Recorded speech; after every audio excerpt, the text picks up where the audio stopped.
Buonasera, buonasera a tutti. So for this week episode, I will do a 60 seconds on Zambian elections. Then we have our friend of the show, Paolo Gerbaudo, discussing his book. Hey.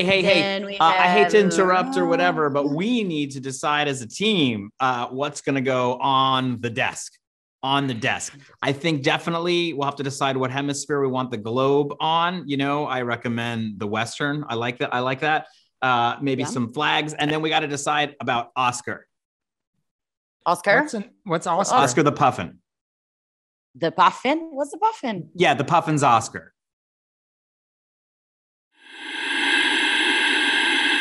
La imagen por la cual vale la pena arriesgar la vida, sacrificarse hasta la muerte en los campos de batalla de todos los continentes del mundo. Live from the Committee Studios in West Berlin, it's the Committee Program, the chronicle of the world's most mysterious global political strategic communications entity. On today's show, Monday, August the 16th, Ellie, Neo Hagan, Fiamma Meli, friend of the show, Paolo Gerbaudo, the show's lawyer and chief financial advisor, Basaran, and featuring committee's deputy director, our own Julia Doubleday, and the rest of the committee gang. And now, a man, a plan, a puffin, Panama, Arun Chaudhary. Yeah, that's right. Look, Jacopo, that was great. I think if you don't get a joke, you got to ask me to explain it to you, because it's never going to read to people unless it reads to yourself. And I feel like we didn't do Oscar a lot of justice there on his first time out. But you know what? That's okay. That's okay. That's okay. We're all learning. We're all getting to the studio. We're getting bric-a-brac. I mean, I think it's all exciting. But it's hard. It's hard because it's the summertime. A lot of the staff is gone. And as you know, Fiamma has been spending... she's been in Africa, in Zambia, and it will be there for many months. And so, well, you know what we can do while she's there, actually, that we can't do when she's here, is we could get an update on the elections there, which are happening, I think, right now. Okay, Jacopo, let's get 60 seconds on the board, and let's bring Fiamma in. Fiamma. Hi. How are you? Good. Yeah. Before you start, I think as we're recording this, the election actually hasn't happened yet, right? Yeah, no, right now. So I'll be able to give you updates next week, for sure.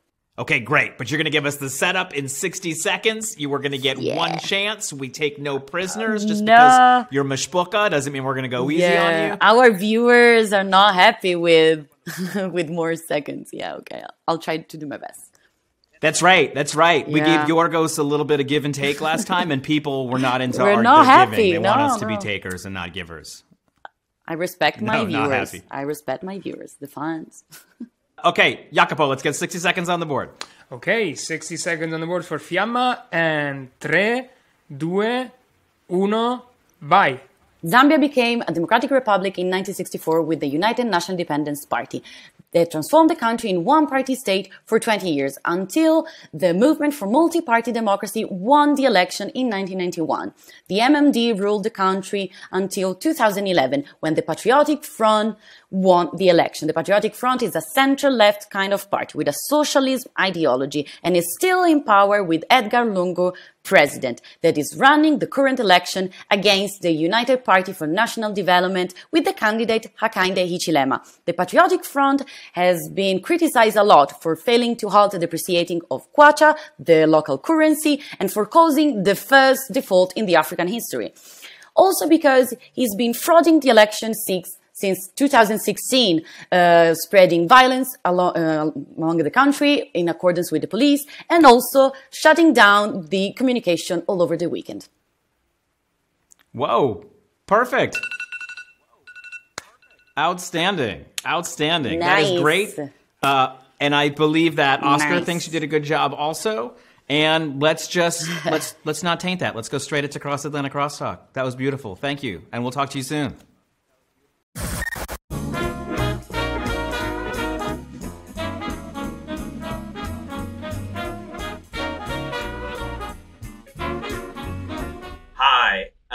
Across Atlantic Crosstalk. With us, we have the usual gang, Ellie Mayo-Hagan, the director of the class think tank, and Julia Doubleday, deputy director of committee. Thank you both for being here. I did that before we went on the air to get extra credit on that, and Ellie said, quite pointedly, you've actually never thanked us before, and that is a huge mistake, because these two human beings are the anchor of the beginning of every show. They keep us situated on both sides of the ocean, and just, we're very grateful. Okay. So I wanted to start out talking, and there's lots to talk about, but I want to talk about Afghanistan. I will say the wars in Afghanistan and Iraq are why I got into like proper politics. I used to be kind of in left-wing art politics, right? You didn't actually have to do anything. You just were like a communist in film school, you know? And it was the idea that there were these wars that seemed stoppable, even though they were going to go on, that actually I was like, hey, let's try. And this was 20 years ago, right? So it finally, after all of this time, the war in Afghanistan is coming to an end. And I would say, for a lot of us who've been saying it should happen for a long time, with some satisfaction. On top of that, though, I will say that the rapidity with which we are seeing the Taliban just chomp through major cities so major in Afghanistan that we have heard of them, you know, places like Kandahar. One of the things that I've been saying for 20 years is that there is no political downside to ending the war in Afghanistan, a war that has no mission. It seems like a horrible thing. The way this is unfolding, I'm suddenly starting to imagine how people could make politics out of this. And I think the partisanness of it has also in the last 20 years gotten mushed up in both countries. You know, famously, Tony Blair was the partner of George W. Bush when he got all this stuff started.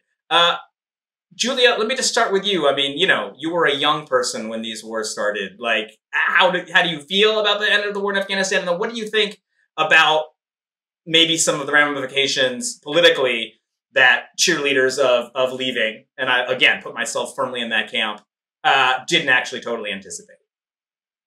I mean, I think this is just a tragedy from start to finish. It was never going to end well. I think the alternative is that we are there sort of occupying the country forever. It seems like this was poised to happen. At any point that we were going to leave, this was going to happen. And now we're, like you said, we're sort of entering this, you know, last chopper out of Saigon environment where vibes they're extremely hard with that. Yeah, like they are saying that Kabul could fall within the next 30 days and they're evacuating everybody, and they've sent 30,000 more troops to evacuate the U.S. citizens in Kabul, and they've sent 40,000 troops from the region also. So it's really sad. I mean, it's sad to watch. It's sad to know that this is going to have really awful implications for all the people who live there, particularly women. Yes. And I don't know what the solution is. I mean, I think that we were not there to allow people in Afghanistan to choose their own destiny. We were there the same reason the U.S. is always in places, which is to bring them into the fold as a supporter of the U.S. empire and a participant, a tax-paying nation in society, you know? Yeah, and a participant in global capitalism and a participant in our systems. And I think, if anything, this has probably had a radicalizing effect on a lot of people there and across the region. I don't know what the long-term game plan is of going in and blowing a bunch of people up and, you know, then expecting the entire country to just sort of fall in line. So, and let's be clear, we're going to be blowing people up just via remote control sky planes for the inconceivable future one imagines. Yeah, I mean, I think, you know, the Taliban unequivocally horrible that this is happening. I just don't know. I don't know what the solution is. I don't think that us, you know, having this massive military presence all over the world to try and control what's happening everywhere is a good strategy. I mean, it's not even about like, is it is it right? Is it wrong? It doesn't even work to accomplish the things that the people who are proponents of it want it to accomplish. Like, this just goes to show how useless the entire war was, 20 years of destruction. And for what? Like, what did we actually build? And this was the good war, for those of us who inherited both of these. It was so good that I believe Prince Harry participated, Ellie. Like, the Brits were really in this one. How is it playing there politically? Does Labour own this because they were in power when it happened? Or is it, just what is different and what is the same? It's a mid-level news story here. It's not the biggest story. I will get on to what is the biggest story here, I'm sure, in a minute. And I think that the fact that we've just had a big incident in the last 24 hours has dampened the coverage. Mm-hmm. Yeah, we'll talk about that next. Basically, I think the feeling in the government here is that the US was wrong to withdraw. That's what our defense secretary has said, that the rise of the Taliban is a direct consequence of the US withdrawing. But as Julia said, there's no end game. There was never any end game, so it's just And in terms of the politics of it, well, I would say that the trajectory of sort of Tony Blair has been sort of savior villain because of Iraq, and the financial crisis was seen to be Labour's fault as well. And then he spent a long time being the villain, and he is sort of still very unpopular amongst the general public. But there is a sort of certain section of politicians and journalists who are trying to rehabilitate him because they miss his sort of bland centrist politics, and that does come with a lot of apologism over Iraq and Afghanistan. I would actually say that in the UK, it's the Iraq war is seen as the sort of the big one, the real crime, whereas I think wrongly, in my opinion, I think people view the Afghanistan as having some kind of logic because of 9/11. Yeah, it's the good war. Right. Yeah. Right. Even though we had no business getting involved in that, but in the first place, I think there is still this understanding of the Taliban did 9/11, so we have to go after the Taliban, and they're in Afghanistan, so let's go to Afghanistan. There's still, I think people have that. Right. Whereas Iraq, I think, is not seen that way. I think that was seen as a kind of catastrophe. Unprovoked war crime. Well, I mean, I think with Iraq, obviously, the way that we got into Iraq in the U.S. was just complete lies. It was lies, and it also heavily relied on the sort of insularness and the American exceptionalism and the ignorance and the racism of the American people to get us into that war, because essentially the big argument they had was look, that was the Taliban, and there's other people that live in that same general area, and they're basically the same color, so maybe maybe they're involved. And that worked on America because we were yeah, that makes sense. Of course, Iraq and Afghanistan are kind of the same thing. So, I mean, it wasn't there was this, obviously there was this pretext of oh, well, they have WMDs. But I think the bigger thing that sort of they used to tie it to 9/11 was this idea that, Saddam did 9/11. It was part of 9/11. People really believed that. There was never any evidence for that other than they're both in the Middle East. I'm just going to put a big sigh on the end of that. But yeah, I mean, I do think these things, much like other catastrophes happening in our time, are unfolding quicker and quicker. And I think we'll know if Kabul will be Taliban run in the next 2 weeks. So 30 days, I think, is optimistic. But as you say, Ellie, this is not front page news in the UK. You all have had an incident that has not actually gone on. I haven't really met much about it in America. Tell us what's going on. So we've had a shooting, which is astonishingly rare in Britain. Yeah. So a man has shot, I think it's 6 people. I think they've said 6 fatalities. I'm not sure about the injuries. And one was a 3-year-old Which is super big for the UK, right? When was the last time you had a mass shooting like that? When I was in primary school, when I was 6. So do you know Andy Murray, the tennis player? Mm-hmm. So he went to this primary school called Dunblane, and a guy sort of did the same thing as what happened in Sandy Hook there. But unlike in the US, that immediately led to gun control laws. So handguns were banned immediately. And in this country, if you want to own a gun, you have to go through loads of checks. And I don't just mean like, oh, we're going to run a credit check on you, sign here. I mean like the police. Yeah, the police will like interview you. You know, it's really thorough. Well, that's what we thought. But this person, the early reports suggest that the person that they believe has done this owned a legal firearm. He had a license. So that's been really shocking to us. And then the other thing that it's too early really to speculate on what his motives are, but he is being linked with like incel stuff. So there is some suggestion that he subscribed to a YouTube channel, I think, called Incel TV.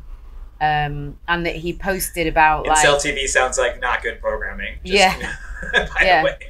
Yeah, and he like subscribed to like various sort of subreddits, and he made this video about, you know, how unhappy he was and how he couldn't get a girlfriend and how he was a virgin and all this kind of thing. So there is some like, no one's sure about the extent of his involvement yet, but yeah, there seems to be just that stuff, or had that stuff metastasized into any kind of, you know, white supremacist kind of overtly racist Reddit? We don't know yet. We don't know yet. Reddit is. Yeah, we don't know yet. I haven't seen any evidence of that, but it's really early. The way you're saying it, you're almost like, how did this guy slip through? We have law enforcement, investigating, asking real questions. And it's different. So tell us how it's different. But in the US, immediately our minds go to, yeah, well, these people are the cops. You know, like, why would you, like, this guy is, you know, if he has the same background, like, why would they not want him to have a gun? Is it not as stark? No, we just don't have, like, I've seen a gun once in my whole life. We just don't, there's just, the guns just aren't a thing in this country. Like, the police don't carry them. We have like armed police. No, but when the police are deciding who should and who shouldn't based on this interview they're doing, to me, he sounds like the kind of customer they want. Well, I think what Arun is getting at is that in the US, we think of cops as generally being kind of fascist. So when they, you know, encounter someone who seems to have these sort of like very right-wing beliefs, like perhaps are they the best judge of like, you know, oh, this guy's fine, you know, he hates women. Yeah, you know, who fucking doesn't? Who doesn't? Yeah. But I don't know. I think that's an oversimplification, because also I don't know that they would draw the line directly between. I'm just wondering how hard, like, what happens in the interview, like how hard it is, like, you know, how unlikely it is if you're somebody who's a little off to have someone say, hey, you can't have that gun. Like, how many permits are like turned back, I guess, you know? I don't know the answer. Because I'm wondering if it's cultural or if it's legal also to some extent, you know? I mean, it's definitely like... It's such an American-style shooting you all have had, right? Like, in so many ways. Yeah, although, like, thank God the number of fatalities seem to be, like, relatively There was no high-capacity automatic magazine, like, who even knows what, like, people are buying in Vegas these days. Yeah. I think it was I may be wrong about this. I think it might have been a shotgun. And shotguns are easier to get hold of in this country. They're actually unregulated in the States, yeah. Because of farming, because farmers use them. So actually, a friend of mine did actually have a shotgun because he had a hawk, so he used to use it to go hunting. And he actually did end up in hospital for like several months because he accidentally blew his kneecap off with the shotgun. Oh, God. This is exactly what happens. Yeah. But what happened to the hawk? The hawk was fine. The hawk survived. But generally speaking, yeah, it's like it's like in this country, like guns are just not a thing. And I think whatever your politics in this country, most people do believe that people shouldn't just have guns. And, you know, I've definitely been in conversations with people who I disagree with on almost everything, but we'll agree on that. It's just not, it's not part of our political culture here. No offense to your American viewers, but we watch what's going on over there and it's just completely baffling to us. I will say the one-sidedness of our gun culture is something that is coming undone a little bit in the last few years. Maybe for better, maybe for worse. But like you do see more left-wing people making the decision to arm themselves. You see a lot more black people making the decision to arm themselves. And it's interesting. It like used to be sort of more of a monolith of it was almost like I would say there's a leftist. I would say there's a leftist sort of Marxist contingent that's like, well, we should be armed against the. Well, why should the only ones to be armed be super fascist? Well, why should the only people that have guns in this country be the cops and the white supremacists? Like, we also need to have guns because they might kill us. Yeah, there's that episode of BoJack Horseman where that character, I've forgotten her name, the one that's played by Alison Brie, where she I know what you're talking about. Yeah, she like owns a gun so that she can stop men harassing her. Yeah, and she sort of goes a bit power mad. Yeah, I do think. Okay, this is my rule for gun control, and it should keep everyone happy. Only women can buy guns. That's my only rule. Only women can buy guns. If you're a man, you have to get permission from a woman to use the gun. I think it will solve all of our problems. And you know what? Like, you can still have a gun in your family. You just personally, you can't handle it. It's just a matriarchal thing. Yeah. This is This is our new matriarchal law. You know what? If it were the other way around and only women did mass shootings and we did them all the time, there would 100% be a law that we could not have guns, and there'd probably be a law that we couldn't vote still. We know this from black people for sure. We know, like any sense of gun control has come on the heels of, Black Panther marches, etc. Yeah, well, that's the other like complicating factor in the U.S. too, is that like there weren't really like the sort of big push for gun control came when the Black Panthers were like armed marching on the Capitol in California, and Ronald Reagan was governor, right? And they were like, ooh, right to bear arms, but maybe not. But not like that much right to bear arms. Whether you're bringing arms to the Capitol or taking a knee at a football game, black people, be advised, you are protesting incorrectly. You are doing it wrong every time. I don't see the problem. All right, infrastructure bill, centrists. I haven't kept up with this the way that I should. Ellie, I don't think you have either. But yeah, as we've always been talking, it's big. There's a series of infrastructure packages. There's a little bipartisan one. There's the medium-sized reconciliation one, and there's the mythical $9 trillion one that will never happen. Yeah, Julia, I heard it's like 1 trillion now. Is it 1 trillion now? Yeah, the 1 trillion is okay. Okay, here we go. Yeah. Arun doesn't know. This part I do know. Okay, but all right. I don't want to. There's two bills. The $1 trillion bill is the bipartisan infrastructure bill. That's the one that just passed the Senate and has been sent to the House. And it actually passed with 69 votes, our favorite number, including 19 Republican votes. And something like this.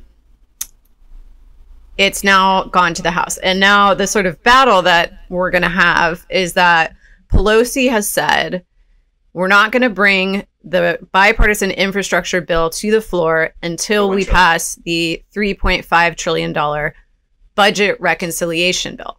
Now, the reason that budget reconciliation bills are really crucial is that you can only pass 3 a year, and it's the only sort of bill that's not susceptible to being filibustered. So, I'm sure you've heard a lot about like abolishing the filibuster. Essentially, the filibuster just means that the Republicans can stop anything we're trying to do because we don't have enough anything anymore. Yeah. It's so but the budget reconciliation process provides a sort of like loophole to that. And Bernie is the budget chairman now, which is actually really great. It's been really great in the Senate. So now we're at sort of an impasse because of everyone's favorite, the moderate Democrats. So what happened is the progressives put pressure on Pelosi. We were all set with this sort of, we're not going to pass the bipartisan bill until we pass budget reconciliation. We're all set to go with that. And again, that budget reconciliation bill only needs the 50 Democrat votes. We don't need any Republicans to vote for it to get it through. And now eight moderates wrote a letter to Pelosi, basically threatening the opposite thing, saying, well, we're not going to vote for this budget reconciliation bill until you bring the infrastructure bill to the floor. So the other way around. like, well, we'll vote for that after, but you know, we're not voting and it's until almost a perfectly matched standoff. It's hard to see how that's good politically for anyone, right? To like sort of set up this. I mean, it's Democrats versus Democrats. This is what we fucking hate about them. Like, sorry, but these moderates who are taking this action, the only reason they could have really for trying to do it this way is that they're going to then not vote on the other bill. That's what they're trying to do. They're trying to trick everybody into passing the $1 trillion bill so that they can then vote against the budget reconciliation. I'm hoping that Pelosi doesn't fold on it. I don't think she will, but it could mean just continued standoff. Nothing gets passed. I'm sure that there was tremendous pressure from the donors on these 8 moderates. Hold on, I'm going to read their names so that... It's also polling, right? And I have no idea how good it is. Oh, yeah, read their names. Go ahead, read the names. Yeah, Arya Stark style, I just want to have a hate list for us. Totally. And also, maybe if the Justice Dems want to primary all these people, I'd be fine with that. So Josh Gottheimer of New Jersey, Philemon Vela of Texas, and excuse my pronunciations if I don't know these people. Henry Kuehler, I've never known how to say that, but we know Jessica Cisneros is running against him, so hopefully he'll get out of there soon. Ed Case of Hawaii, Kurt Schrader of Oregon, Caroline Bordeaux of Georgia, Jared Golden of Maine, Vicente Gonzalez of Texas, and Jim Costa of California. Yeah. So you're all my enemies. Watch your back. Yeah, ridiculous. Electorally. Do you think any of them are reading some of these polls that Republicans are pushing around so heavily, which says that these sort of big spending bills are broadly unpopular? No, I don't think. I mean, obviously, we don't agree with that, but like, you know, people have been able to demonize big bills before. No, I don't think. First of all, I don't think people. So either. I don't think people give a shit about any money spending that's actually happening. I don't think they actually care about that. I think they care about how their lives are affected. 1. 2, I don't think these moderate Democrats have any ideology beyond what they're told to do. I mean, if someone is in a political position because people who are wealthier and more powerful than them put them there, then they don't have any of their own power. They're just representing someone else who put them there. So they are completely beholden to whoever put them into office. And I'm willing to bet it's the usual suspects. I'm still willing to bet they lose the House also, that Republicans take the House in 2022. I'm saying it on the air. I mean, the Democrats just aren't giving us a lot to work with. And I think it will depend, on a state level, like who's running for Senate. Because, I mean, like, it can change if they're exciting people at the top of the ticket on either side. I think that Senate, I'm not sure. The House is where I'm seeing it. Well, I mean, the Senate's much closer. Like, the Senate's much easier to lose. But, yeah, I don't know. I don't know. I think that everything's such a shit show. I mean, to tie this back to COVID, Joe Biden was celebrating on the 4th of July that COVID is, basically over. And this is a very mission accomplished moment for us, like we just do this over and over again. We're done. We did it. So, we're not done. We didn't do it. We don't finish dragging on start. Probably None of forever. Us practice the clarinet after we make our parents buy it for us. Ellie, Lambda variant, Delta variant. Let's finish up with a little COVID. How are things going? Am I allowed to come and visit you all yet? Technically, I am. Yeah, you finally released the visas for EU folks. Yeah, and I think Julia is, but wouldn't be allowed to go back to the US. I think. I don't want to go back. That's fine. I mean, you don't, if you're going to leave the US, don't come here. I mean, out of the frying pan into another frying pan. Yeah. Well, I'm trying to get to New Zealand, but I looked it up and they were like, there's like a set of skills where you can like immigrate if you have those skills. And it's not, I don't have any skills. What? It sounded like Liam Neeson when you're saying a certain set of skills. You have to have those skills? I have a good Liam Neeson accent. A very particular set of skills. That's Liam Neeson trying to sound American, but you can like tell he's Irish, like for sure. I love it. Very, so nice. very particular. They hit the I don't have a very particular set of skills, apparently. I'm not a surgeon. I'm not a construction worker. They basically said that my life is bullshit. I don't do anything that helps anybody. So They don't want podcasters or political workers in their country. I will finish up this conversation by saying I think maybe they didn't know that you were going to be like an all-star broadcaster. And maybe they didn't know that, and maybe you should reapply. No, I told them. You are a media star, both in the United States and in continental Europe. I just want to be friends. I want to be friends with that prime minister, too. I offered. Yeah. If she calls, I'm in. Jacinda, come on the show. Julie would love to talk to you about emigrating. And Ellie and I have other questions. Yeah. Committee, comitato, committed, committeto, carul, committee, we young way, submittee, we committee. Okay, I do like that you put the German strike in there, and you know that I actually had a personal experience with this, and that it was taking normally a 6-hour trip from Berlin to Malmo on the train, Sweden, and ended up taking 14 hours of buses to get there. But you know what? That doesn't cancel any of my warm feelings of solidarity for workers when they're on strike. There was not even 1 second where I was like, let me jump on a plane, or in a private car service, or in any number of the other solutions that I called and didn't answer. None of those things ever even crossed my mind, because it's not what you do.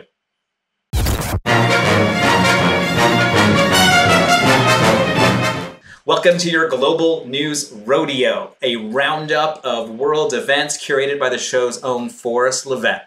Let's go. No bon voyage, massive rail strikes in Germany.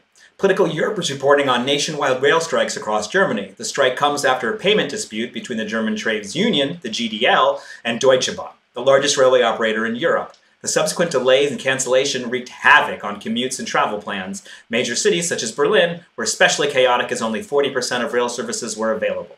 A spokesman for the GDL said the demands of 3.2% wage increase was not fulfilled, and further strikes are a possibility, although he said they intend to handle collective bargaining power carefully. And that's right. I would actually dispute that there was chaos in Berlin. It was chaos for me to get here to Malmo.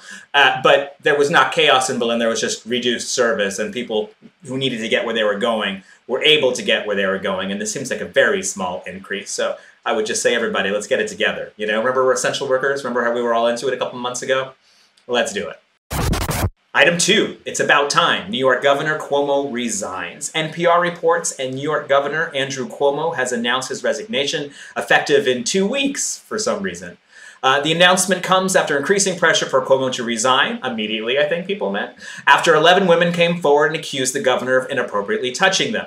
New York Attorney General Letitia James released a damning and comprehensive report of Cuomo's behavior while in office, which proved to be the final nail in the coffin for the lifelong politician. Lieutenant Governor Kathy Hochul will serve the remaining time of the term. Item 3, sham bam, thank you ma'am. Unrest continues in Belarus. The Guardian is reporting protests in Belarus have intensified after a year of demonstrations. The backlash is in response to the presidential election last August, which saw authoritarian leader Alexander Lukashenko win a 6th term. The opposition on the West said the election was a sham. However, oppositional leaders, lawyers, journalists, and demonstrators have been detained across 6 cities in Belarus in a new sweeping crackdown against dissent. The International Monetary Fund has felt pressure to limit disbursement of emergency funds to Lukashenko's government. Item 4, power to the people. Malaysian PM calls for term limits. Channel News Asia is reporting Malaysian Prime Minister Muhyiddin Yassin has called for a confidence motion in Parliament. The goal of the vote is said to include a constitutional amendment to limit Prime Minister's position to 2 terms and an anti-party hopping bill. I'm assuming that means going from one party to another. The Malaysian Prime Minister says he does not intend to cling to power and to return the mandate to the people, let them select a new government. He went on to say, "My aim in making these proposals is to enable the government to continue functioning during the pandemic with bipartisan support. I, like all of you, have a responsibility not to let the kleptocrats rule if political turmoil is not solved quickly." I don't know a lot of situations. The one thing that I will say that you and I all have a responsibility for is not to let the goddamn kleptocrats rule. Item 5, zany in Zambia. Violence erupts over elections. African News reports the vote counting is underway in the Zambian general election. This is what Fiamma was referring to in the explainer that happened just before. The contentious election caused a major uproar and led to social media being throttled, and violence was reported in northwestern province where 2 members of the Patriotic Front Party were killed. Election results are expected by this Sunday. Poll watchers have been warned of unrest when the final vote tallies are released. Many fear President Lungu has exaggerated the instability and violence in an attempt to invalidate the results. I think that's likely. The outcome rests largely on the city of Lusaka, which is home to more than 3.3 million people. We will be able to tell you about that as soon as it happens because Fiamma is there and she's able to get through us through Instagram Messenger. That's like the thing that still works, apparently. Item 6, Taliban tied. Group surges in Afghanistan. Just like we were talking about. Al Jazeera is reporting the Taliban has captured the Lion of Herat, Ismail Khan, who was a prominent commander who fought on behalf of the Afghan government. In an agreement with the Taliban, Khan was handed over with security officials and the provincial governor. Following the controversial but overdue withdrawal of U.S. troops in Afghanistan, the Taliban has gone on the offensive and has captured 18 provincial capitals in the country in just over a week. And just in context, this is an extraordinary offensive. A spokesman said Khan was allowed to return to his residence after negotiation. The Taliban have vowed not to harm government officials who surrender, but the city of Herat is now a ghost town with citizens fleeing or hiding in their homes. Herat is, of course, the cultural heart of Afghanistan. And when we're just seeing this place collapse. And the thing that I want to say is it's worse than when we got there. Of course it's worse. If people are like, can't we leave it in some better shape? No, we're leaving it in worse shape because now the Taliban will be undisputed masters of the country, where there used to be these other, whether we call them warlords or generals or whatever we call them, the Northern Alliance, all kinds of different folks like that. Those folks have pretty much been liquidated in this process. So we've done nothing but make things worse, and it's hard to imagine that staying even one more day wouldn't make it one more day worse.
Hi, and welcome back to the committee program. I am your host, Arun Chaudhary, and welcome to Deep Cuts.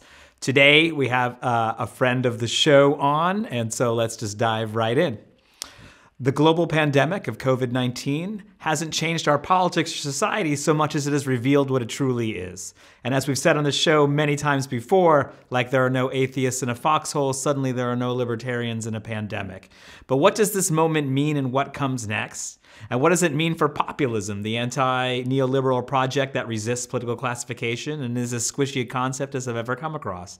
To help us navigate these choppy waters is, as I said, a friend of the show, Paolo Gerbaudo, sociologist, senior lecturer in digital culture and society at King's College London, and of course, the author of The Great Recoil, Politics and Populism, Politics After Populism and Pandemic, which just so happens to tackle these issues and just so happens to be in my hand and just so happens to be the reason that we're having this conversation today. I mean, thank you so much for all your efforts on this book and for being a good friend of the show and always explaining things to us. Thanks for having me, Aaron. Very glad to speak about my book. Show. No, yeah, I know, and there's a lot to talk about, but I want let's give people a long wind-up so that they know what's going on here.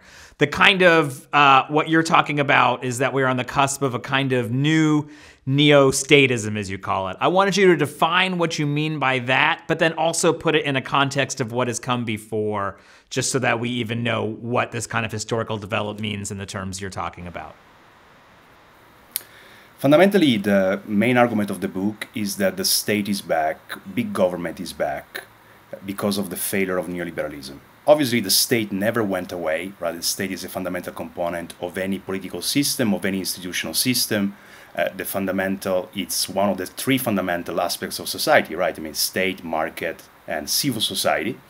But under neoliberalism, under this free market ideology that dominated the world for 40 years, there was this sense that the state had to be a very minimal element in society and that the market had to be self-regulating, spontaneous, and so on and so forth. And this led to certain politics, I mean, starting with Reagan and Thatcher, obviously, in the 80s, destroying the interventionist state of the social democratic era that preceded the neoliberal era, and led to cutting social security, deregulating finance, right, international multinational corporations, globalization. Now it is all this system that is imploding. Fundamentally, globalization is imploding. And in this implosion, something new is emerging. I mean, a society and a politics that revolves more around an interventionist state, right? That could be considered as a sort of new battlefield where new left and right positions are slowly crystallizing. I mean, how much do you think this is a replay of the previous kind of Keynesian consensus that came out, and how much is there something new at the heart of it? It has some reminiscences, obviously, of the 1970s and 60s Keynesian consensus, right, which was very much about a more organized capitalism, right, because what we are witnessing fundamentally is a transformation of capitalism, but it also has a new element because it has to deal with a very peculiar world, that is the world we are living in, is a world of a stagnating economic system, right, which was not the case certainly in the 60s or the 50s. It is a war marked by major existential threats, starting with climate change and environmental collapse, biodiversity collapse. And it is a war where protection from a number of destabilizing processes, and the pandemic and climate change obviously are very clear examples of these, in a way becomes the top priority in the political agenda. And you talk about this in terms of security, and then kind of outline the kind of different varieties of security that people seek. I mean, is it this sort of sense of increasing crisis, whether it be in climate, economy? Of course, these things, fuel into each other. But do you think it is sort of a sense of seeking security as a sense of foreboding and crisis rises both in actuality and in our psyches? Certainly, I mean, because at any point in time, there are always divisions in politics, right? There is always a left and right. There are always different camps that are fighting with one another. But there are also points of consensus, right? I mean, sometimes we overlook that. I mean, there are things on which the great majority of citizens of the population fundamentally agree, right? There are priorities, there are keywords that are shared across the two camps. Now, in the neoliberal period, there was a jargon, a language that was very familiar and recognizable. It was all about opportunity. It was about entrepreneurialism. It was about meritocracy. It was about market freedom. Freedom, but in the narrow sense of market freedom. Now, instead, we have new keywords, and one of the key ones there is security. And interestingly, it's not a word that is owned either by the right or the left. Perhaps we associated more with the right, means security from crime, security from migrants, right? Security from minorities. But actually, there is also a discourse of social security, for example, right? That has been part of the left identity for a very long time, which is coming back. A discourse of environmental security, a discourse also of security for minorities, for example, ideas of safe spaces. And for example, if you look at the discourse of someone like Alexandria Ocasio-Cortez, she's always actually alluding at issues of security. I mean, in one famous declaration, she said that her task was to safeguard American citizens, right? Or to protect citizens. For example, now in the famous situation now in the US with evictions, the eviction ban, she articulated that as something about securing citizens. I mean, to me, that speaks about the fact that the fundamental points of consensus in society are changing. And we are living a time when if you speak about opportunity and entrepreneurialism, I mean, people will look at you and say, I mean, this is no bearing on the world we live in. Is out of sync with reality. And therefore, it's clear that all parties will try to articulate a different narrative that speaks more about fighting against threats, defending people from destabilizing processes that seem to endanger fundamentally our way of life, things we took for granted for very long and cannot be taken for granted anymore.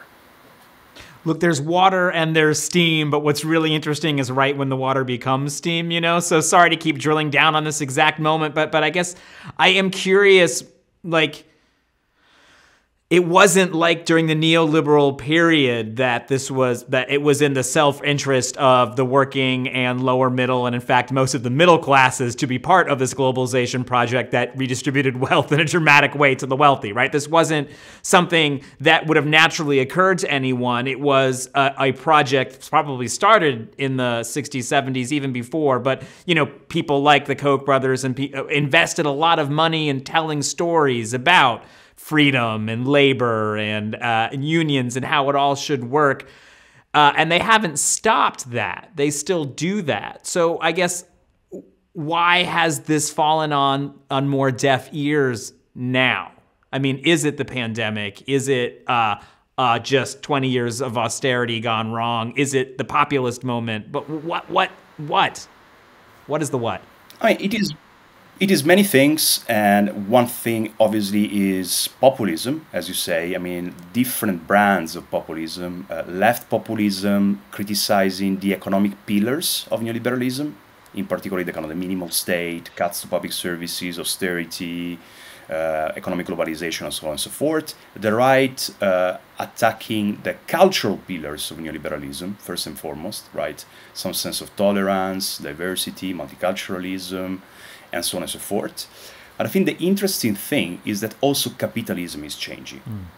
In the sense that sometimes at some point when there are shocks, also the capitalist system needs to absorb them in some way. And there are parts of the capitalist class that have realized that that narrative is not working for them anymore either. Right?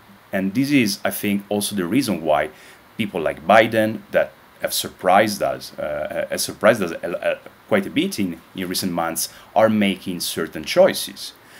For the very simple reason, I mean, we have been through a decade, the 2010s, that have been marked by major economic stagnation. I mean, one of the longest cycles of economic stagnation capitalism has ever experienced.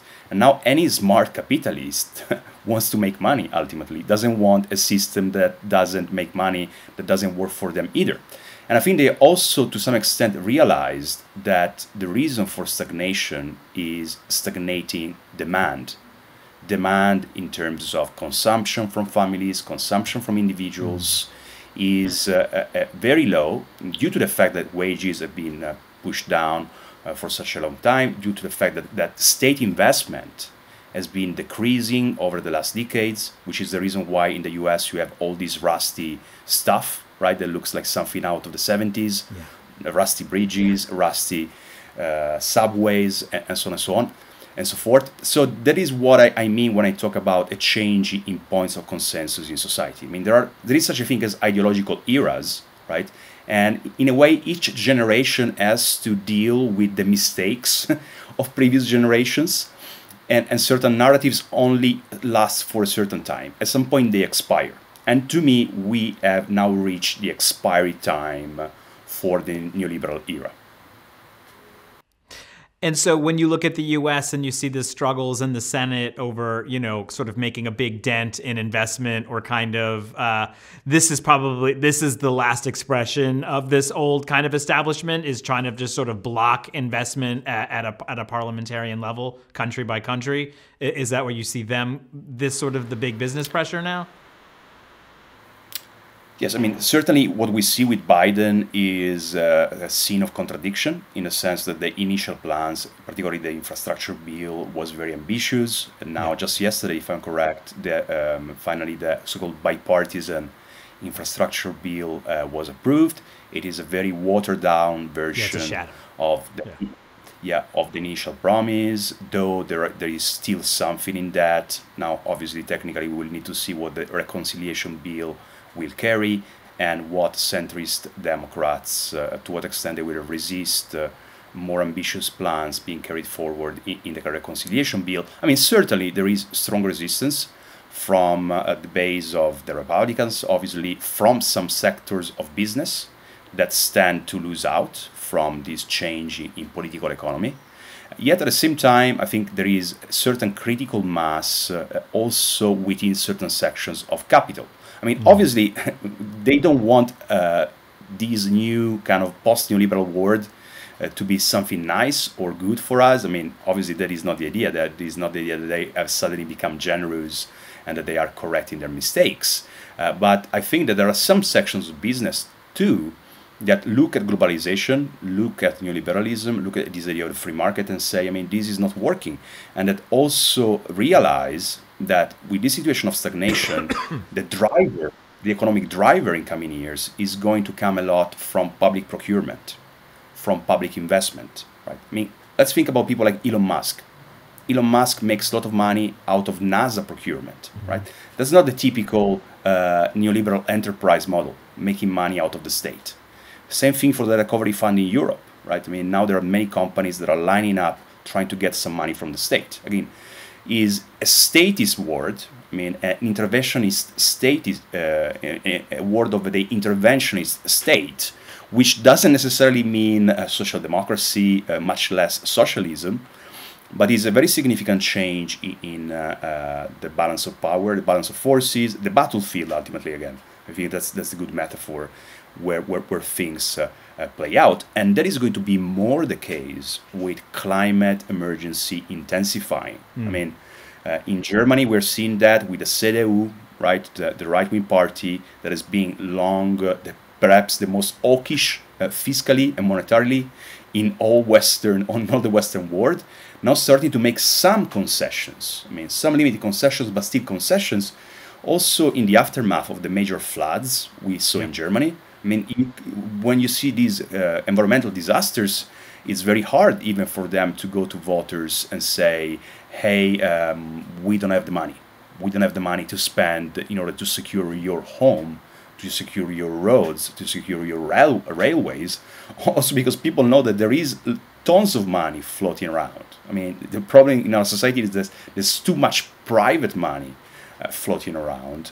And I think that is going to change the kind of the agenda and the priorities and what is speakable and unspeakable, ultimately the Overton window of politics.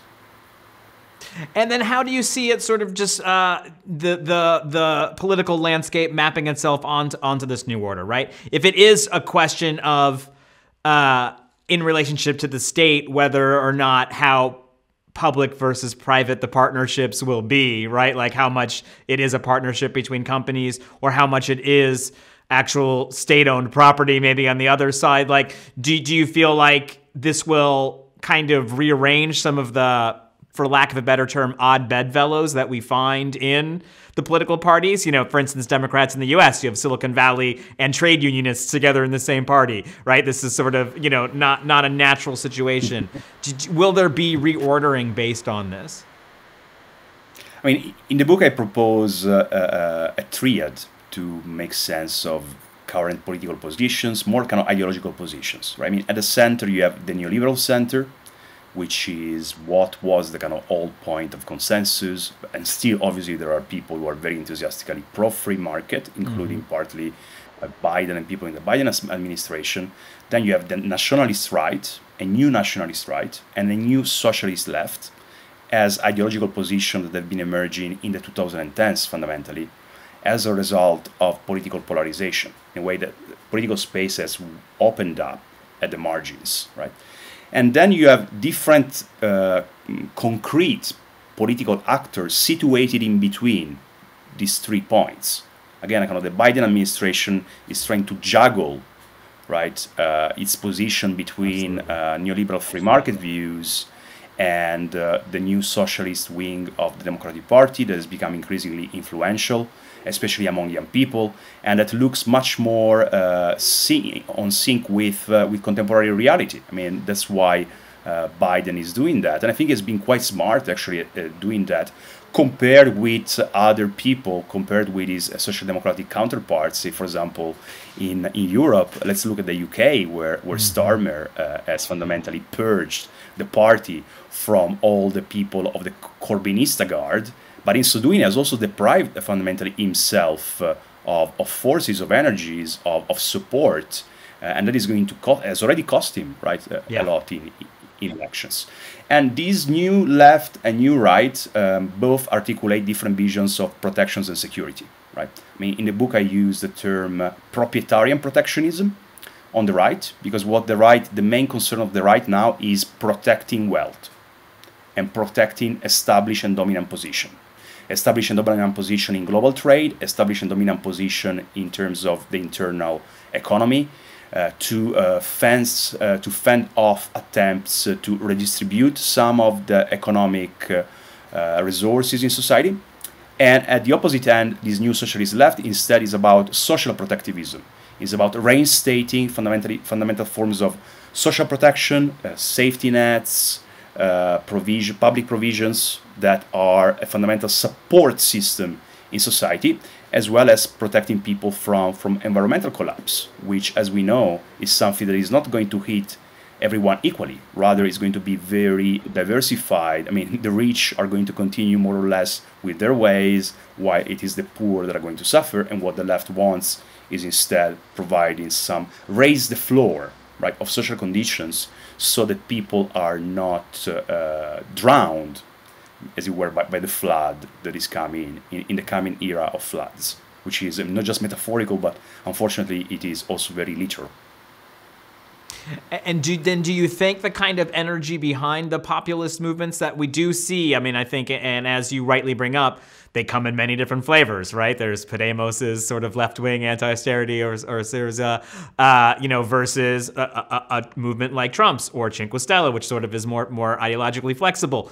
Do you see it becoming more of a working class movement when populism has been sort of quite influential in the middle classes? And do you see it sort of realigning itself ideologically as well? Like it hasn't maybe even found its proper home yet, whatever this energy is that we see.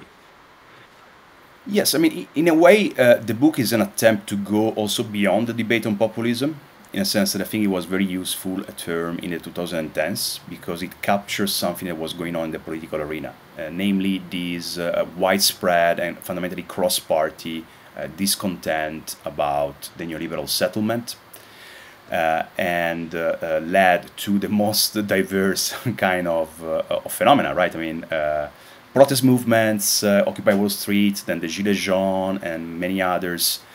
New left parties and candidates, Corbyn, Sanders, Syriza, Podemos, and so on and so forth.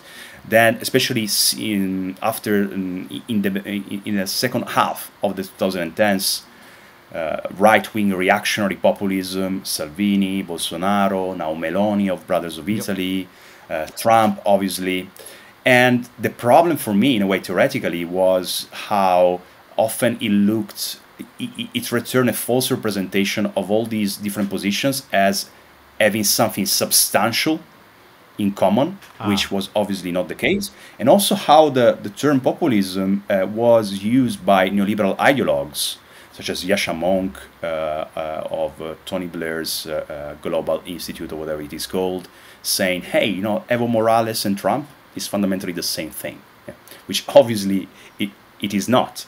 And to me, instead, populism was more of a moment, was fundamentally this anti-neoliberal wave that came to the fore in the 2010s because of the precipitation of all these problems of neoliberalism, and a structural moment. Obviously, when you have a society where social conditions are declining, the decisive section of the electorate is not anymore, as it was in the heydays of neoliberal globalization, the aspirational middle class. The middle class that wants to build a new conservatory or extend its garden or get a new sport car. It becomes instead the lower middle class, the declining lower middle class, and the working class. So this was populism fundamentally is going back to the people. But going back to the people, constructing a people or appealing to the people comes in radically different ways on the left and the right. So populism was more of a moment of recomposition of a more distinct left and right, both fighting against the neoliberal center. Yeah, and I would agree with that. That's sort of these superficial similarities kind of do water down the discourse. And speaking of sort of definitions, I think we are getting a good handle on what you mean by this neo-statism. But the title of your book, The Great Recoil, also describes a phenomenon that you go into about a kind of an inward, a contraction. Can you also talk about this moment in terms of that, which is as much cultural and psychological as it is anything else, but I think extremely important and interesting? Yes, fundamentally the idea is that there is a change in political topology, in the way in which the space of politics is structured. I mean, we know that wherever you look at political discourse and imaginary and symbols and so on and so forth, there is always an outside and an inside, which is constitutive of political communities.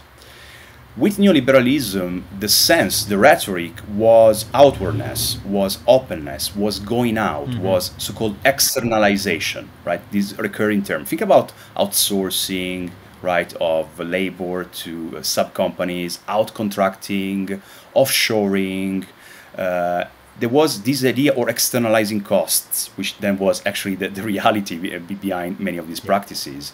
There was this idea, fundamentally, the imaginary, if you think about it, was let's break the cage of social units, let's break the cage of the state and unleash the genius of entrepreneurialism, of finance, so that finally it can deliver all the prosperity that it couldn't deliver because of this oppressive state that was blocking entrepreneurialism from manifesting. Now, in this Polanyian moment, Polanyi said that there are expansionary phases of capitalism that then are invariably ensued by moments of contraction. It is as if the direction of history has inverted, right? What was going outward first is now going inward, right? And actually, we already find that in a lot of social and political commentary. I mean, most notably, the reactionary populist right was very much defined as a backlash, it's kind of as a cultural backlash, regression in kind of regressive terms. I mean, almost invariably in negative terms. But inwardness is not just negative or necessarily negative. Obviously, it has a negative element. But as Polanyi suggests, in moments of crisis, society is forced anyway to look inward because it has to reorganize internally, right? It has to redefine its center of gravity. Examples of that, I mean, insourcing, people are now talking about insourcing as to reverse outsourcing. Right. For example, in the NHS, in the health system in Britain, where they've outsourced so much labor, so much activity. Now people are saying, no, let's bring back in-house. I mean, there's also this term that is being used. Let's think about this idea of onshoring or reshoring or nearshoring, or farm shoring. I mean, it's very interesting, this change in the jargon of capitalists, because it speaks very much to that. To a great extent, also, this post-carbon environmental change is about inwardness, is about bringing things back, as it were. Why is that? Because a system that has long supply chains is fundamentally unsustainable. Global trade, including merchant ships, are one of the major factors of unsustainability. Many experts suggest that the economic system in the future will be more localized. I mean, the idea of circular economy, for example, is very much about a relocalization of economic production, distribution, and consumption. Now, I mean, this is not to say that we are going back to whatever, the feudalism, or to a world that is completely insular and completely isolationist. That is not going to be the case. There is still going to be a lot of interconnectedness, cultural, economic, and otherwise. Yeah, and always has. But it is clear that completely uncontrolled interconnectedness that we've experienced in the last decades is not sustainable anymore. And also the political mainstream is starting to deal with that. And so do you think, look, we're talking about some theoretical things, and I'm going to get painfully practical here. But when we're talking about things like a global corporate tax, when we're talking about sort of, tax havens and things, do you think it's more than rhetoric that we heard coming out of the G7? I think a lot of folks already see these carve-outs. The UK is like, yes, everything but finance. France is going to be like everything but wine. Like everyone's going to have their thing. Or do you actually think that the temperature, quite literally, but also figuratively, of the room is such that these conversations are in earnest? These are just because we're in a new moment. These conversations that maybe were just lip service are actually real. I'm a cynic, so fill me up with hope. Oh, for sure. I mean, I'm also a cynic, but I think we also need to, and there is always a gap between ideology and reality, between rhetoric and policy. I mean, anybody who's been following politics for a bit knows that perfectly. But, ideology and discourse also have a function and have a point. I mean, at the height of neoliberalism, politicians were overtly actually making the point that they wanted a more unequal world. The inequality was a good thing, right? Because in moments of complete hegemony of a certain ideology, there is a very strong correspondence between what they say and what they do. So the fact alone that now they're not doing that anymore, and that they are trying to present a different world or a different policy, I think is significant. Also because, how would you say, there is a certain freedom of maneuver for policy away from the ideology that is expressed publicly, but you can only go to a certain distance away from that. Otherwise, it gets to a point of incoherence between what you say and what you do that becomes politically too costly. This change in global corporate taxation is completely insufficient. I mean, it's ridiculous that companies basically pay less than people like you and me. The middle class and the working class is just outrageous. But still, the very fact that they are starting to do something about that is already something significant, as it also interesting how they're doing that, basically by each state reclaiming some of the power of minimum taxation, rather than finding, for example, a real global agreement, whatever, a UN level, a completely multilateral agreement that has proven to be politically impracticable. I mean, for sure, there will be very strong resistance from many forces that don't want that to happen. Why is that? Because the corporations have amassed so much wealth in tax havens, numbering almost really trillions.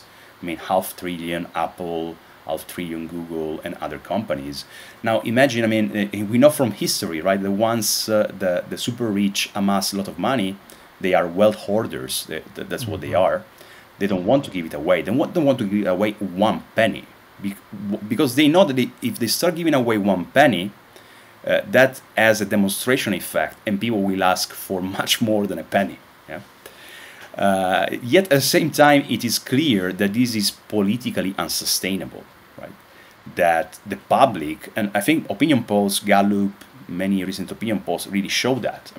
For example, how much the public now wants to raise taxes on the rich, whatever, 70% wants higher taxes for the rich, And at some point, something has got to give. I mean, they cannot sustain that discrepancy between what people want and what people are given. Right. The gap is where trouble arises over and over again throughout history. Look, this is, a great book, and I would encourage folks, because the case is made very clearly and very well. Where can people pick this up? I mean, ideally from Verso website, if you want to bypass. Yes, it is a Verso Books. Amazon. Yeah, this is what we're looking for, our alternative Verso routes. Books, yes. So on Verso Books, plus, I mean, if people are a Verso Book Club subscriber, they can get it in that way. Obviously, bookshops. I've already seen some book sightings at different bookshops in the UK and hopefully soon in the US. And yes, I mean, it is officially out 31st of August, but it's already now in mid-August available in some select bookshops. Are you going to get a chance to do a virtual and or real book tour? I know it's still hard right now with, people worried about renewed lockdowns and things. Yes, I'm hoping to launch it in mid-September in London and do some presentation in the UK, Germany, France, and Italy. And then in spring 2022, actually, I'm planning to go to the US and do some book presentations there. And that'd be a very good way to debate some of these ideas, because I think we are all eager to go back to some face-to-face debating after all these period of online debating. And how can people find out those dates? Is the easiest way to follow you on Twitter, or is there a website, or what's the easiest way? Yes, the easiest way is to follow me on Twitter. And what's your handle? My handle is, it's difficult to spell my handle in English, but say it's Paolo Gerbaudo. It's my name and surname. And we're going to put it right up there in the graphic as we're saying it right now. Xhevat will put it up there. I'm your PR agent. I'm like, you got to have a website. We got to have to, we're going to have to make this happen. Put up the dates and the tour. And really, it's a great book and encouraging everyone to read it. Thanks so much for coming on. Really appreciate you. Thanks for having me, Arun.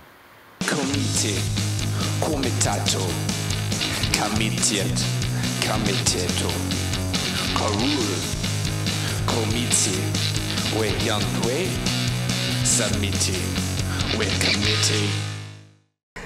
Something where I think there's a disconnect, and I'm not trying to upset you.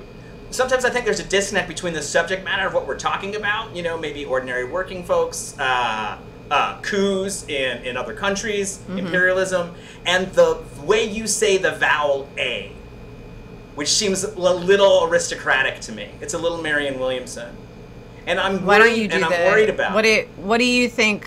Why don't you tell me? I can't make that sound, but you would say like like a bagel. Ba, like a sheep. Yeah, kind of like that. That will sneak into a word like say bagel or like rather.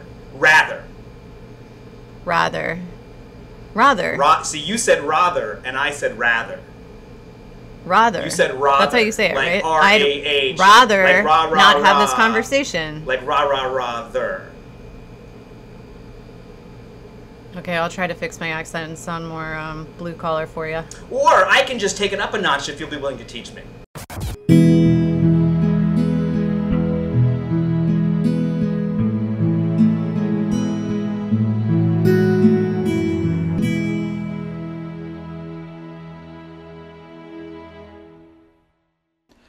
Hi, welcome back to the committee program. I'm your host, Arun Chaudhary, and with me is actually a good friend, Alp Basaran.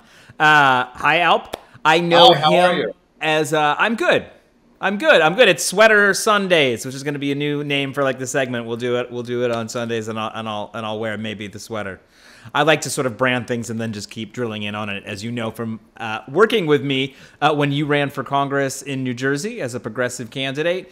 And besides that, you were just someone I rely on as being my lefty corporate lawyer friend. And in that spirit of that, you really wanted to come on because you actually have started to have some experience in cryptocurrency and sort of see it being communicated in a very specific way in the progressive community. And we're like, I'd really like to come on and talk to that. And that's interesting to me because obviously we have a very sort of practicing communicators first kind of approach to talking about issues. And also because I don't really know anything about crypto by choice. I'm one of those people who, like, someone's talking a lot about it, I shut down because I just, like, it just sounds like a conversation that I don't want to have. I mean, you understand exactly what I mean, sort of where it fits into the culture generally, you know. But that being said, I know lots of people who have invested in this. I know lots of people who've made real money in this. And so it's certainly something worth talking about, especially politically. Absolutely.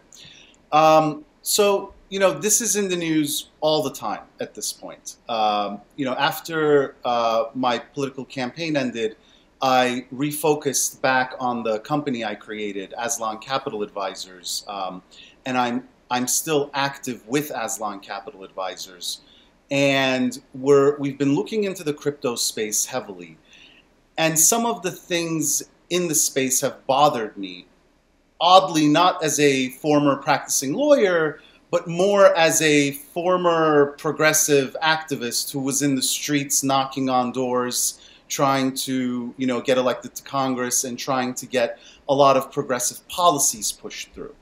And, you know, the reason for that is I feel like a lot of the good that crypto wants to do in the world relies on, you know, sort of like 20 years of progressive activism that has taken place in America.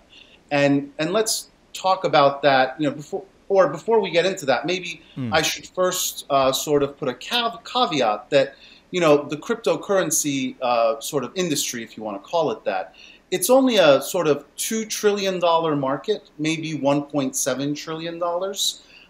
So it's tiny compared to the, you know, more than $100 trillion equity market, or, you know, more than $100 trillion global bond market. So it's our setup to real money, though, you know.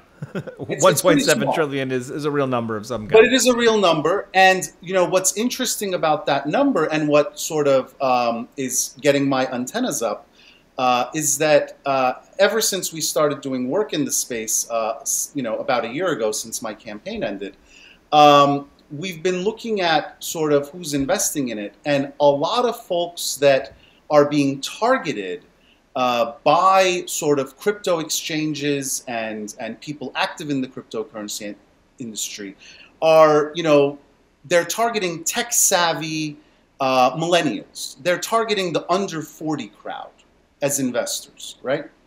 And it's interesting because, you know, the under 40 crowd, it's a very, you know, they don't have a lot of equity.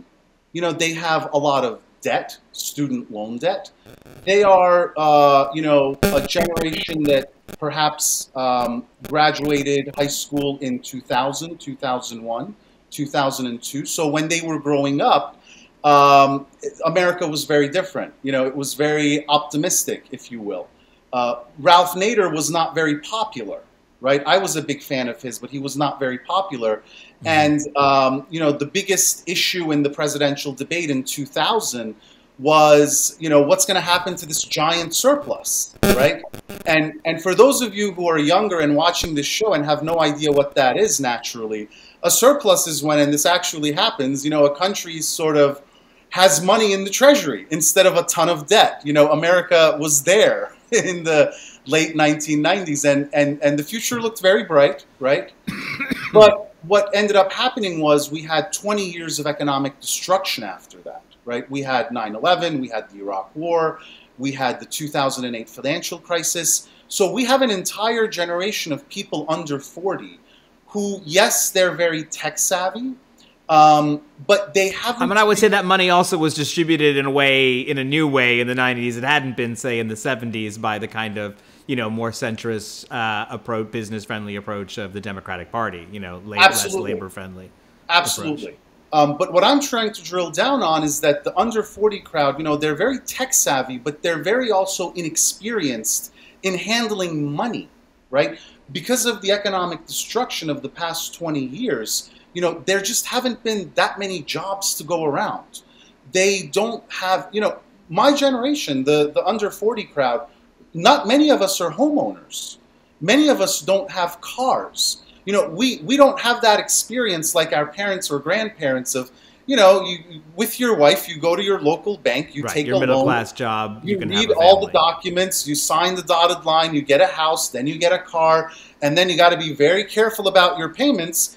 And if someone were to tell you, hey, why don't you put $5,000 into a company that you can't hear back from because they have no customer service, you know, I can feel my granddad or dad just whacking me over the head. They wouldn't go for that, you know, under any circumstances. So the under 40 crowd, you know, I just want to drill down on the fact that we're very tech savvy, but we never really handled real money, right? We never, you know, we've been debt ridden, bogged down by student loans. We haven't seen a lot of equity.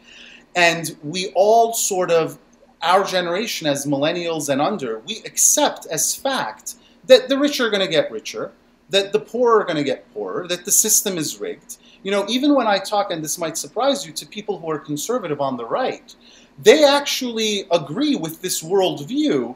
It's just that, you know, their explanation for that is, well, we have too much immigration, it's taking away opportunity. You know, they go into this zone that makes me very uncomfortable, but they're bothered, you know, they accept as fact this basic worldview, if they're under 40, whether they're on the right or the left, that the system is rigged against them. Yeah. And that if they do end up well-to-do, it's going to be by chance, right? Because, you know, people on the right who are young, they've taken a ton in student loan debt as well, and they're also not doing as well as their parents or grandparents. So I just wanted to go into this sort of, you know, and I apologize for it being a bit long-winded, but I wanted to no, setting it up's good.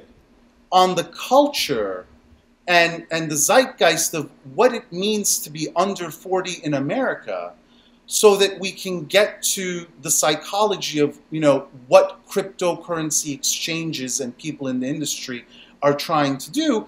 Because what they're trying to do is they're trying to get a lot of these people that have lost hope in banks, in the financial system, in their government, you know, all of the folks that we talked about until now, they're trying to get them to take their $2,000, $5,000, $10,000 savings and put a portion of it into these cryptocurrency exchanges and buy crypto. You know, either Bitcoin or one of the altcoins like Ethereum or, you know, ADA, what have you. And that's sort of where this is coming from, right? They're targeting a very tech-savvy but money management poor generation that's also sort of like a natural risk taker because of all of the, you know, negative experiences that they've had in their lives with student loans and banks and the government and the intersection between and the collusion between big financial institutions and the government. So, I mean, wasn't the actual idea of blockchain technology, which again I don't know a lot about even to talk about, except to say, is supposed to be some sort of the reason why it's exciting in relationship to a currency, or maybe even to other maybe democratic tools. When I hear it in presentation, is that there is something sort of both transparent and opaque about it, you know, like, and irreplicable, and somehow something that makes a digital currency real. That there is something, you know, there's an effort of labor and stuff. Is there some promise in this idea, and this is sort of a marketing thing that you are, you know, beginning to describe to us, you know, the efforts to make more customers? Or is there something in the process of actual blockchain-backed currency you think that creates the need for sort of that kind of a growth with a larger consumer base of smaller investors? Sure. I think, you know, we need to take a step back and think about, you know, blockchain versus the coins and the currencies, right? So blockchain is a technology that has been around, you know, before Bitcoin. And, you know, blockchain, especially the kind that requires permissions to add to the block, they're probably going to be used by most, you know, financial institutions and companies in the future.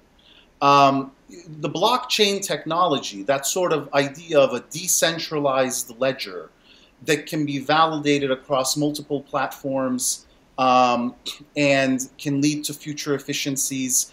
You know, when you have a form of that, and they do, that requires permissions to add to the block, that form of it, you can have any Fortune 500 company or any bank use to store, information, as an actual ledger, and they don't need to, this is not something that becomes risky for them or anyone else. To be against that idea would be to be against technology. It would be similar to saying in the late 90s, what is this Excel thing? I don't want to use it anymore. And it's, well, why would you want to use pen and paper, right?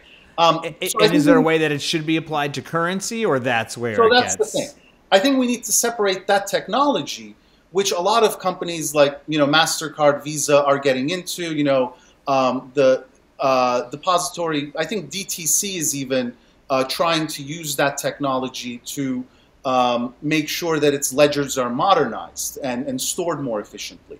But I think that's a little separate than, the idea, of reading, I don't know if you read Satoshi Nakamoto's little, 10-page treatise on Bitcoin.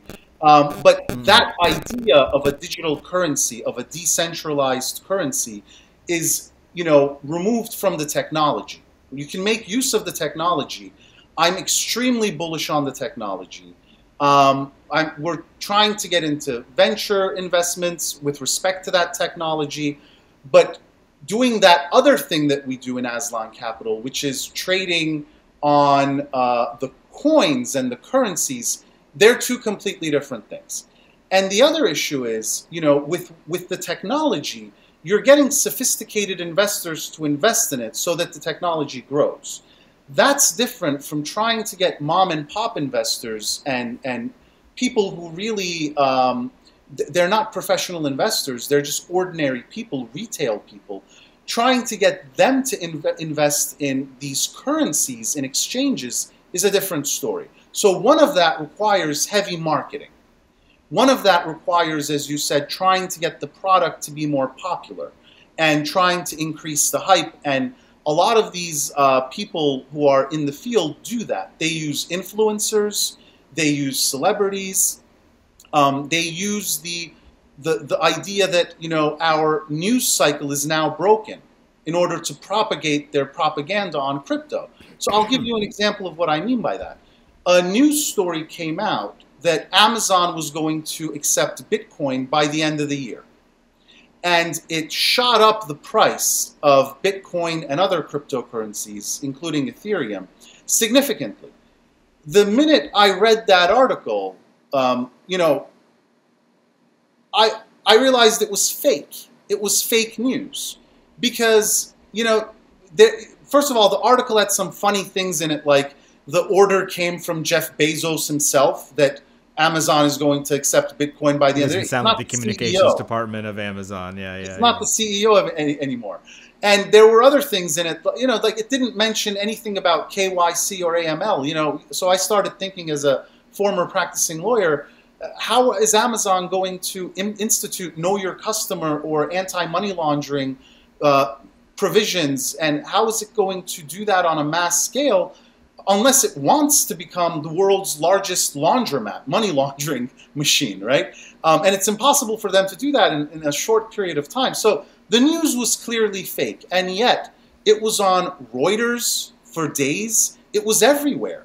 One little piece of news, thanks to our decentralized news mechanism on the internet, it went into every legitimate news outlet as if it's sort of semi-fact.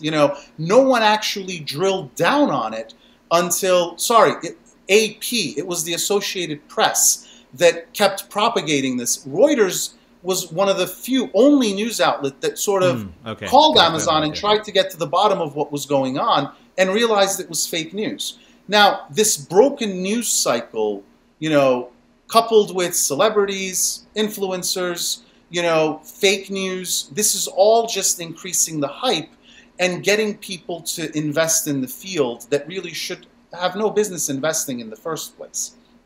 And this is sort of what scares me because, they look at these stories and they don't really drill down on what's going on behind the scenes. All they see is that article on CNN, I don't know if you read it, about 2 wedding videographers in Connecticut who were unemployed during the pandemic, put their life savings into Dogecoin or Doggy Coin, whatever it's called. Exactly, one of these and things made when 8 like million you want to or got however musked up or whatever. many dollars. So the marketing element definitely is out there to lure people in, and that is absolutely separate from the technology. And the riskier issue is in the marketing and exchange element of it. And who are the people who are sort of making money on making Bitcoin popular with small investors? Well, I would say that... And are there different sorts of actors, some of whom are worse than others? So let me just give a caveat that, I'm not in politics anymore, right? That, a year ago after I lost the election, I decided to refocus on Aslan Capital Advisors. So I'm not, here to, name names or go after people, but let me put forward a hypothetical scenario that really gets to, what the danger is when you don't have any regulation, right? And this field is completely unregulated. And that's what makes me very uncomfortable. So here's a hypothetical scenario. Let's say that you're a venture capital firm and you heavily invest in nascent tokens. So if 2 or 3 kids from college get together and they run a computer program and they build a platform and they say, we want to issue a new token to raise money, and on top of that, we have this really good idea that's going to turn into a software, and it's going to help decentralized finance. Can you give us money? Let's say you own a venture capital firm. Committee coin, yeah. That invests in these little mini coin companies, right? Those coin companies, no one knows about them yet.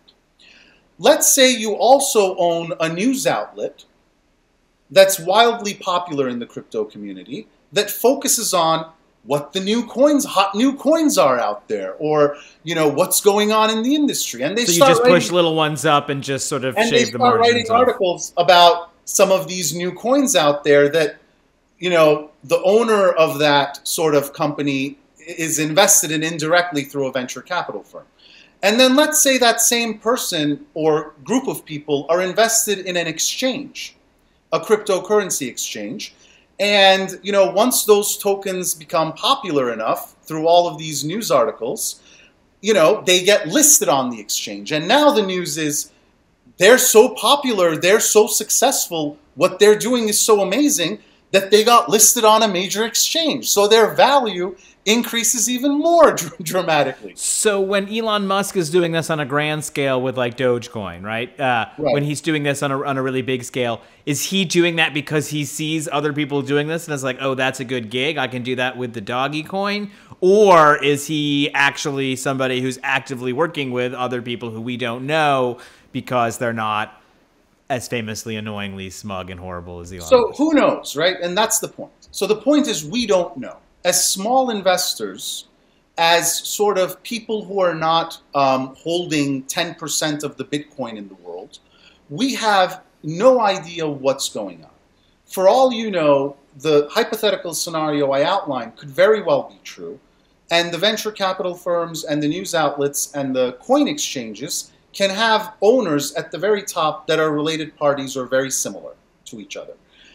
Or it could be a much simpler version of that scenario, as you described, where just a person who owns a ton of these coins, like Elon Musk, indirectly, I guess, through Tesla, just keeps pumping up the coins, right? And then we don't know what's going on. He says that he pumps them, but he doesn't dump them, right? But that's the danger, isn't it? So in a market like this, which is completely unregulated, the danger is you have a person or a group of people who are in the industry who may collude with each other to drive the price up, and then they might collude with each other to drive the price down. And if you're an ordinary investor and you're not, you're outside of this collusion mechanism, you have no protection. You're going to be the victim of pump and dumps over and over and over again. And when the times are good, you're going to see some money. So all of your friends that you mentioned who made money in crypto, unless they actually came up with one of these coins, in which case I wouldn't even say they made money in crypto. I'd say that they made money as a startup founder, right? Which is perfectly normal and legitimate. But if we're talking about an ordinary person or investor who made 30, 50, 70% returns on crypto, that doesn't mean that they're not going to lose 95% a month from now, right?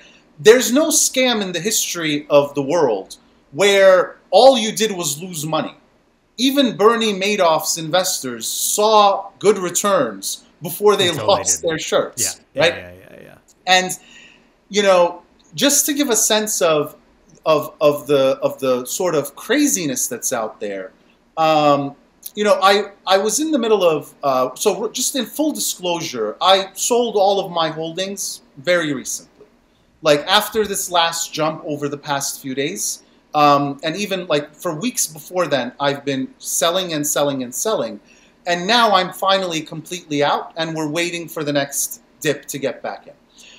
Just in terms of like full disclosure, we do trade in these assets. We do trade in these securities. Right, because there's money to be made in the. Because there's in the money to be made. Yeah. So full disclosure, I'm investing in it on a regular basis, myself and through Aslan Capital. But at the same time, you know, I want to inform people as to what's going on, right? So a couple of weeks ago, I would say 3 weeks ago, the news out there that this thing was going to be regulated was all over the place. You know, Janet Yellen made a few statements, and it was right after China decided to restrict Bitcoin mining. So the prices completely tanked. Bitcoin was around $30,000. Ethereum was around $1,700. And then just at this sort of bottom point, and it went all the way down because of all of this legitimate news out there, right?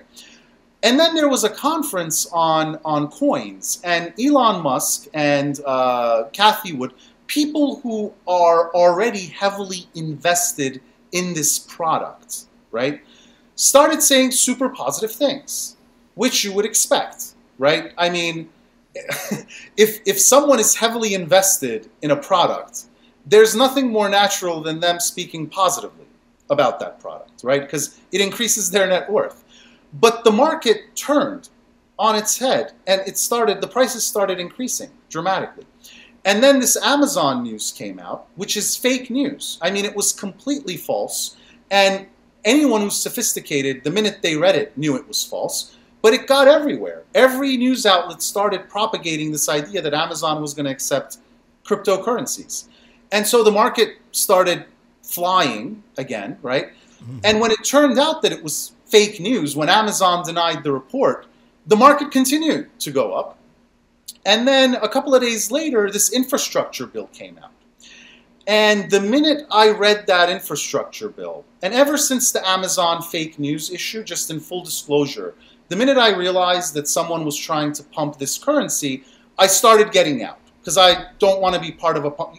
Because with a pump and dump, yes, you're going to ride the wave, but you never know when it's going to be dumped, right? You don't want to be the guy left holding the bag.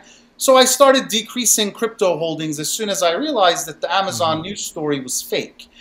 And then the infrastructure bill came out. It was just 3 days later. And the infrastructure bill had a very interesting provision that said every single person related to the Bitcoin and altcoin industry, whether you're a software developer or a node or a validator or someone who's actually, you know, a broker, it doesn't matter, you know, who you are. You have to report the holders to the IRS. Even if, you know, like, how would you do that as a validator? You know, you're just running a bunch of systems. You're not really keeping track of who's who, you know. So when I read that, I thought to myself, this is a kill switch. And I know the people who wrote the bill didn't really write it, right? I mean, we've been in politics long enough to know what's going on. So I read the infrastructure bill, and I said to myself, this is very interesting. Someone in the White House or someone working directly for the White House, whether it's Treasury or the SEC, I'm not sure. But someone wants to kill the currencies, possibly. They want to have a kill switch, rather, yeah. Exactly. So as a rational investor, the minute you see that, sure, it could be amended, it could be softened up, and you'll lose some returns if it continues going up. But if it doesn't go that way, there's a kill switch there. You can lose 100% of your holdings. So the rational thing to do is to minimize your holdings, right? When you see a news like that, when you see the infrastructure bill language and it has a kill switch, the rational thing to do isn't to go all in. It's to decrease your holdings to a point where you're comfortable losing everything. After the infrastructure bill came out, the price literally exploded. I mean, Bitcoin is now hovering around 45,000. Ethereum is hovering around 3,200, right? I mean, these currencies, you know, I look at the trading volume, it's not, you know, the trading volume is normal.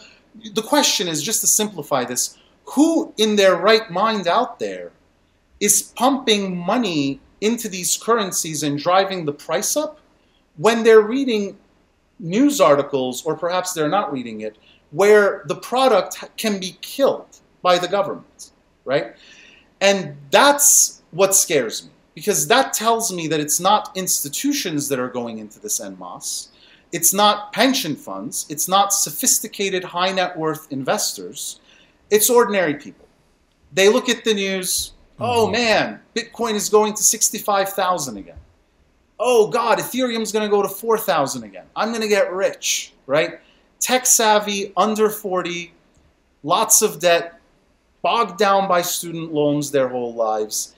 They just want to take a vacation. They just want to make a $5,000 return, and they just want to break.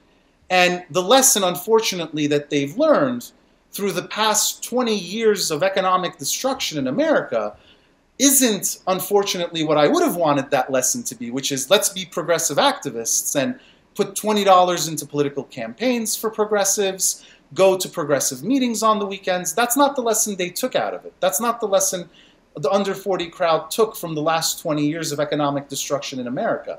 The lesson they took from not trusting banks, not trusting the government, is let's take an even bigger risk and put the little tiny money we have into cryptocurrencies in the hopes that it explodes to a price that gives us 100% returns and we can take a vacation this year, right? And it's just really sad. It's really killing me. And that's why I wanted to get on this show and talk a little bit about this, because it's just so sad that progressive talking points have become so successful. You know, the progressive culture, you know, whether you're on the right or the left, to me, like, I'm in the private sector fully now. That's irrelevant to me at this point. Like, I'm not going to hate you just because you're on the right anymore, right? I still don't want you to lose all your money if you're going into this out of desperation. It's more of a big guy, little guy divide you're making, although I do think the kind of talking points they use to lure in progressive folks versus conservative folks is probably very different when targeted online, especially. I think you probably see more about kind of democratization of currency, you know, things that are sort of, you know, frankly more interesting. While traditionally on the right, you know, gold marketers and people who maybe, and this was sort of my final question for you, was, you know, do you see this kind of break in the tradition of kind of pushing gold, silver, material things that have happened on talk radio for decades and decades and decades?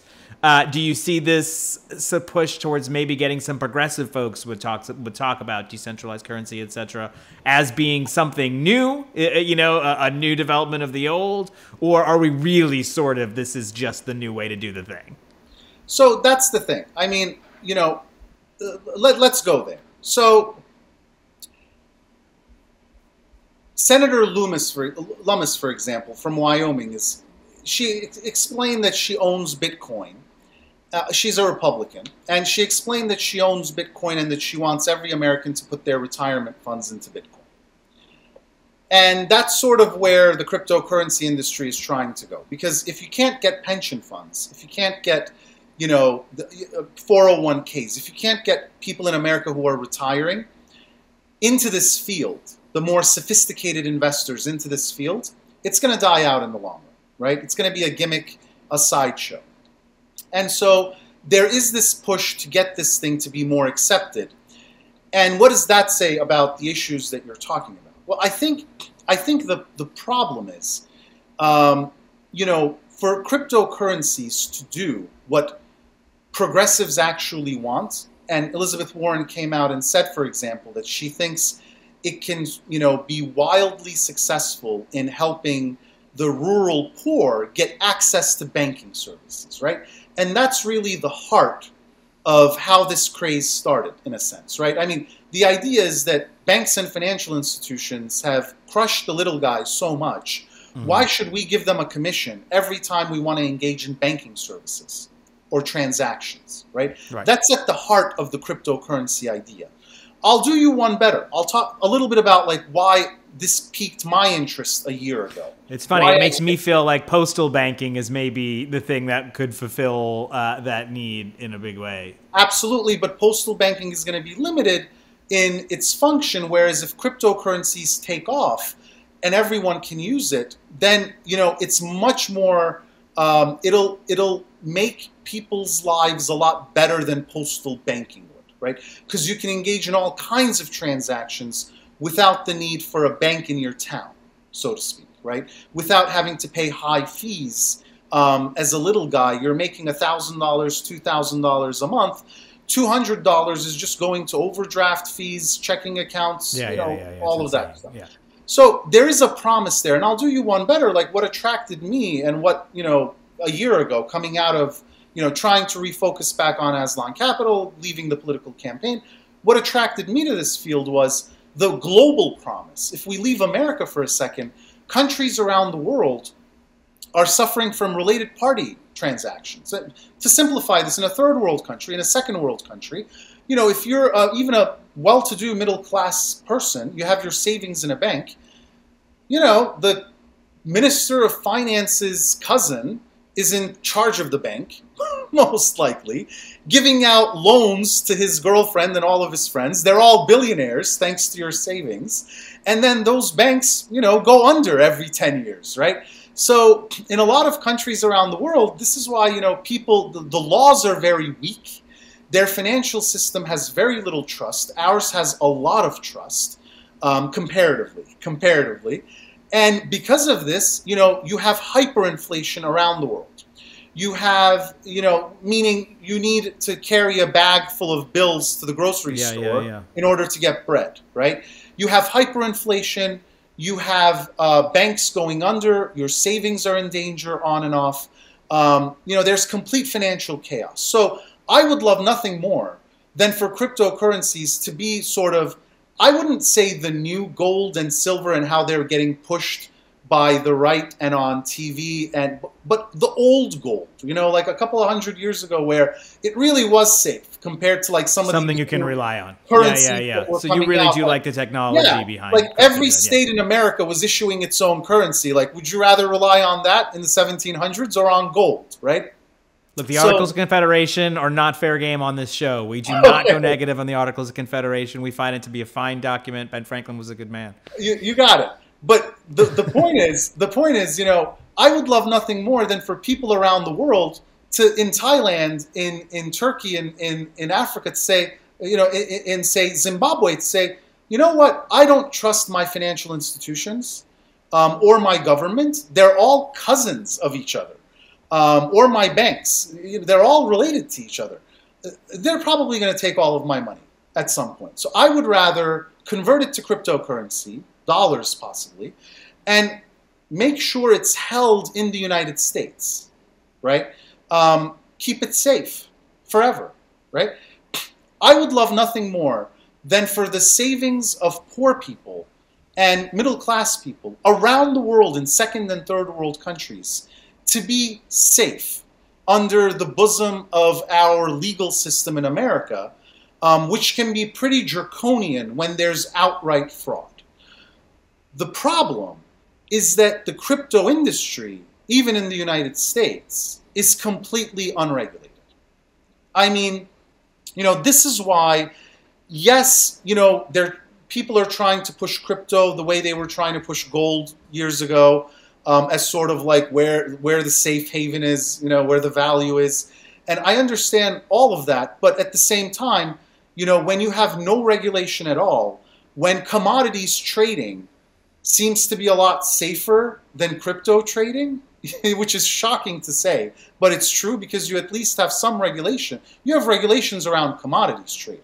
You know, you have Chicago, the exchange. You have the thing that makes commodities troublesome to trade, where you can lose your shirt one day or make, you know, gazillions the next day, is it deals in futures, and there's a lot of leverage.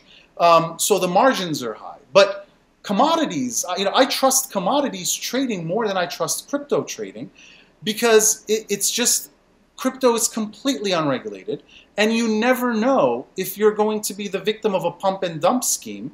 And there have been articles that researched what happened in the 2017 cryptocurrency crash, where the value of Bitcoin, you know, was gone about 70%. The value of Ethereum went down 90%, 95%. Right. And they found out that what happened was the prices of these cryptos, especially Bitcoin, was artificially driven up using Tether, which is supposed to be pegged to the US dollar 1-to-1. But it turned out that that wasn't really the case, and you kept having this magical Tether appear and buy Bitcoin and drive the price up, right?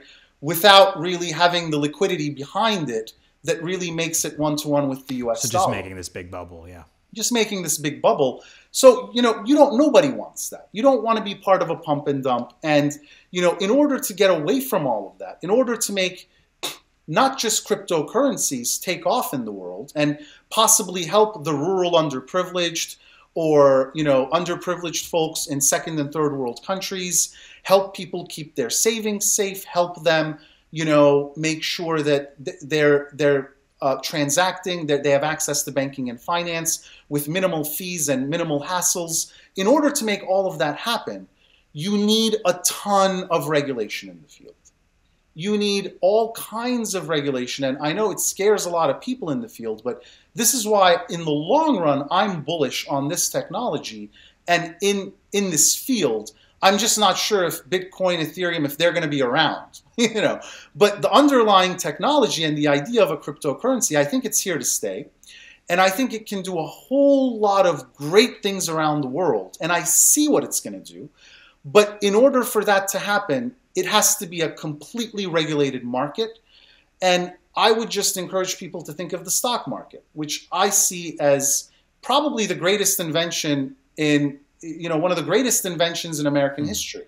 Because what it did is it got you know, everyone in America to pool their savings and their retirement income to fuel innovation and growth.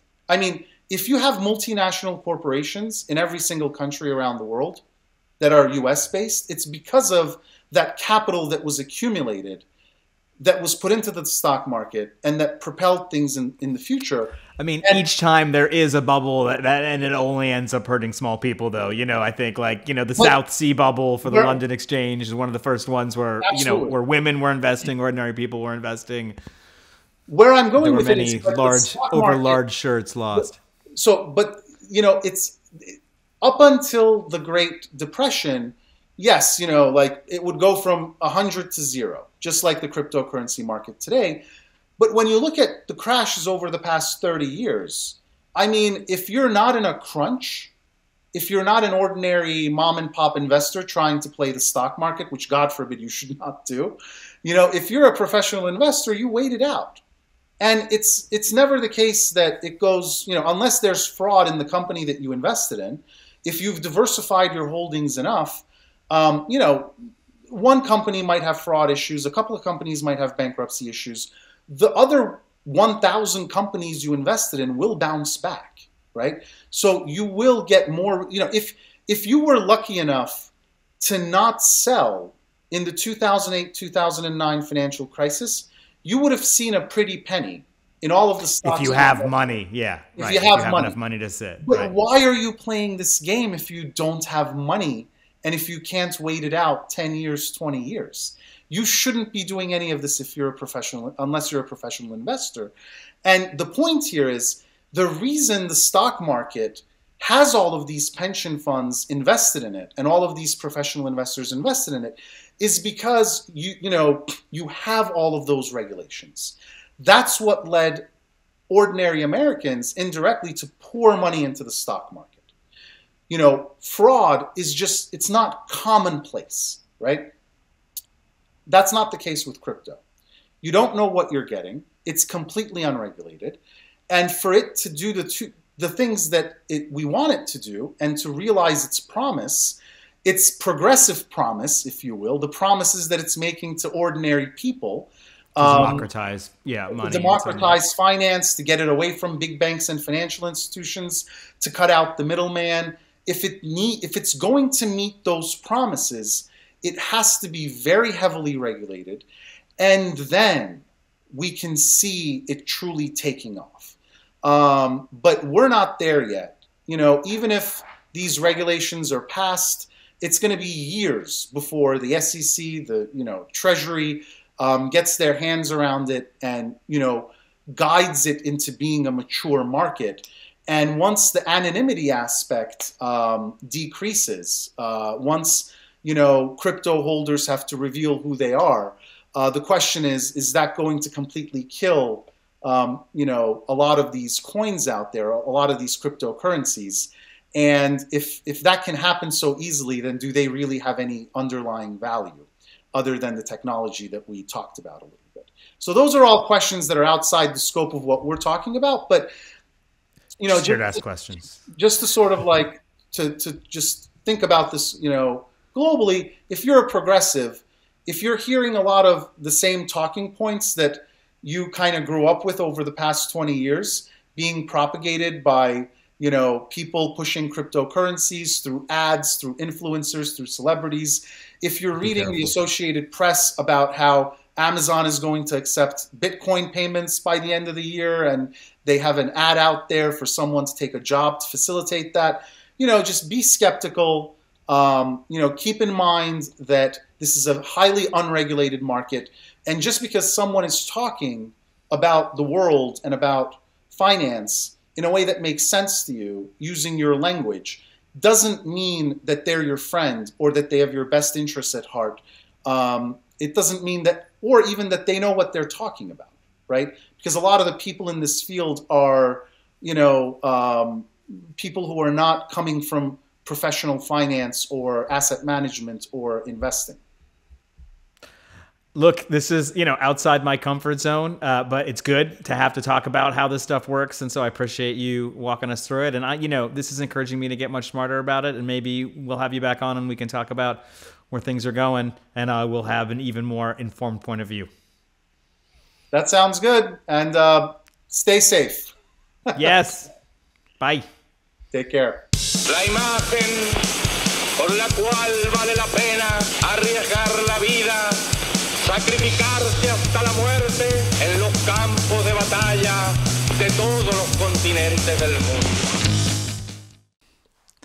Thanks so much for watching another episode of the Committee Program. We really appreciate you being here with us. And tonight, for our Sleepy Time reading, we wanted just to take another step further down our journey with Elias Canetti and Crowds in Power. And today we're going to hear about the eruption, the origin story of every crowd. And I think that's a good place to be. Okay, y'all ready? The eruption. The open crowd is the true crowd, the crowd abandoning itself freely to its natural urge for growth. An open crowd has no clear feeling or idea of the size it may attain. It does not depend on a known building, which it has to fill. Its size is not determined. It wants to grow indefinitely, and what it needs for this is more and more people. In this naked state, the crowd is at its most conspicuous, but because it always disintegrates, it seems something outside the ordinary course of life, and so is never taken quite seriously. Men might have gone on disregarding it if enormous increase of population in modern times and the rapid growth of cities had not more and more often given rise to its formation. The closed crowds of the past, of which more will be heard later, had turned into familiar institutions. The peculiar state of mind characteristic of their members seemed something natural. They always met for a special purpose of religious, festal, or marital kind, and this purpose seemed to sanctify their state. A man intending a sermon honestly believed that it's the sermon which mattered to him, and he would have felt astonished or even indignant if it had been explained to him that a large number of listeners present gave him more satisfaction than the sermon itself. All ceremonies and rules pertaining to such institutions are basically intent on capturing a crowd. They prefer a church full secure to the whole world insecure. The church full secure to the whole world insecure. The regularity of church-going and the precise and familiar repetition of certain rites safeguard for the crowd something like a domesticated experience of the crowd. These performances and their reoccurrence at fixed times supplant needs for something harsher and perhaps more violent.